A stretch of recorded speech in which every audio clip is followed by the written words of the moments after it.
امامت کا حقدار کون ہے؟ من حق الناس بالامامہ، حق الناس بالامامہ، اللہ کے نبی صلی اللہ علیہ وسلم نے یہ ترتیب گنائی ہے۔ یہ مسئلہ میں کیوں ذکر کر رہا ہوں؟ تاکہ آپ کو مسئلے کی کچھ نزاکتیں معلوم رہیں ہمیشہ آپ کو۔ مسئلہ یہ ہے، نبی علیہ الصلوۃ والسلام نے گنائی اقرأہم لکتاب اللہ، سب سے پہلے یؤم القوم اقرأہم لکتاب اللہ، قرآن کا جو سب سے زیادہ پڑھنے والا ہو، اور یہاں اقرأ سے مراد اہل علم نے وضاحت کی جو قرآن کا حافظ ہو اور زیادہ اچھے انداز میں پڑھ سکتا ہو، جس کو قرآن سب سے زیادہ یاد ہے اور یاد ہونے کے ساتھ اچھے انداز میں پڑھ سکتا ہو۔ اچھے انداز سے مراد بہت اچھی خوبصورت آواز ہونا ضروری نہیں ہے، لیکن قرآن کے قواعد، تجوید کے قواعد رعایت کر کے ان کو پڑھنے والا ہو، اقرأ جو ہوگا وہ امامت کرے گا۔ پھر اللہ کے نبی نے کہا اگر سب لوگ قرات میں برابر ہو، سنت کا جو سب سے زیادہ جانکار ہوگا۔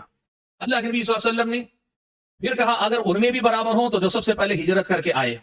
اور اگر ہجرت کے معاملے میں بھی سب برابر ہوں تو سب سے پہلے جنہوں نے اسلام قبول کیا، اگر اس میں بھی برابر ہوں تو پھر اس کے بعد اللہ کے نبی نے کہا اسنہم، عمر میں جو سب سے زیادہ۔ تو ترتیب اللہ کے نبی نے گنائی، یہ ترتیب مسنون ہے، مستحب ہے، یہ ترتیب مسنون ہے، مستحب ہے، یعنی آدمی کو اسی کا خیال کرنا چاہیے، اس کا حق ہے، جو اوپر ہوگا اس کا حق ہے۔ لیکن یہ ترتیب اس وقت ہے جب کوئی آدمی ذمہ داری پر متعین نہ ہو، یعنی آپ کو مسجد کا امام نہ بنایا گیا ہو تو مسجد میں جو سب سے زیادہ قرآن کا بہتر قاری ہوگا وہ آئے گا، سنت کا جو سب سے زیادہ جانکار ہے وہ آئے گا، عمر میں جو سب سے بڑا ہے وہ آئے گا۔ ہجرت اور اسلام کا زمانہ تو اب نکل گیا ہے نہیں، تو یہ جو تین باتیں ہیں، اقرأہم لکتاب اللہ، اعلمہم بالسنہ، واسنہم اکبرہم سنا، یہ جو تین باتیں ان کی ترتیب کا لحاظ رکھنا چاہیے، لیکن کب؟ جب کوئی امام راتب نہ ہو، یعنی جسے مقرر نہ کیا گیا ہو۔ آپ اگر امام ہیں تو آپ اپنی ذمہ داری معلوم کر لیجئے کہ آپ صرف تراویح کے لیے امام رکھے گئے ہیں یا 5 وقتہ فرائض کے لیے بھی امام رکھے گئے ہیں۔ اگر آپ امام رکھے گئے ہیں تو پھر یہ مسئلہ یاد رکھنا چاہیے، اللہ کے نبی صلی اللہ علیہ وسلم نے فرمایا وَلَا يَؤُمُّ الرَّجُلُ الرَّجُلَ فِي سُلْطَانِهِ وَلَا يَجْلِسْ عَلَى تَكْرِيمَتِهِ إِلَّا بِإِذْنِهِ۔ اہل علم اس حدیث سے استدلال کر کے کہا کہ اگر آپ کے حوالے ذمہ داری کر دی گئی ہے تو یہ آپ کی سلطنت ہے، آپ کی سلطان، آپ کا جو ہے اختیار اس پر ہے۔ اب آپ اس نماز کے مالک ہیں، امامت کے اس منصب کے عہدے کے مالک ہیں جو ملکیت ہو سکتی ہے اس میں، تو آپ کے ہوتے ہوئے کوئی اور نماز کے لیے آگے نہیں بڑھ سکتا، چاہے وہ آپ سے زیادہ بہتر قاری ہو، وہ آپ سے زیادہ سنت کا جانکار ہو، وہ آپ سے بڑا عمر میں ہو، آپ اس کے زیادہ حقدار ہیں، ٹھیک ہے، آپ زیادہ حقدار ہیں۔ الا باذنہ، ہاں اگر آپ چاہے آگے بڑھا دینا چاہیں تو آگے آپ بڑھا سکتے ہیں۔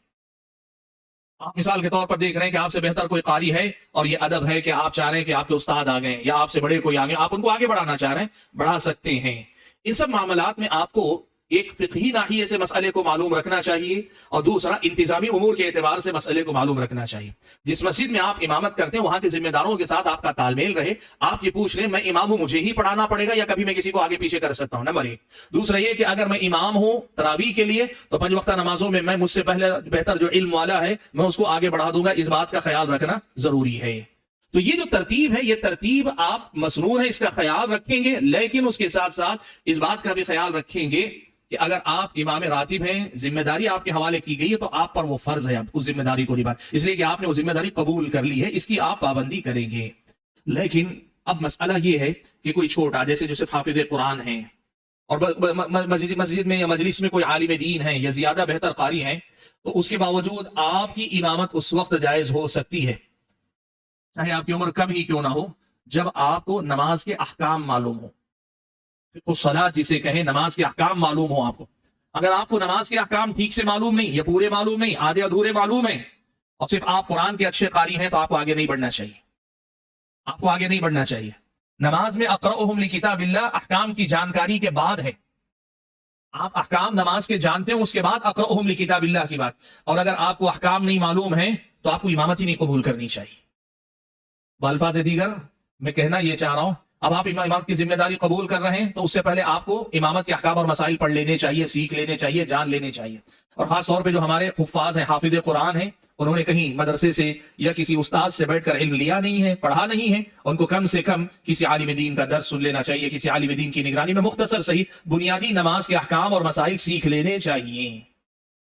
تو احق الناس بالامامہ میں کہ کون سب سے زیادہ امامت کا حقدار ہوگا، یہ نزاکتیں ہیں۔ آپ کا مسئلہ ان تفصیلات کے باوجود آسان اس لیے ہے کہ آپ کو مقرر کر دیا جا رہا ہے، آپ ذمہ داری دے دی جا رہی ہے، آپ ذمہ دار ہیں، آپ امامت کریں گے انشاءاللہ، لیکن اس کے لیے آپ کو چاہیے ہوگا کہ آپ امامت کے احکام اور مسائل سیکھ لیں۔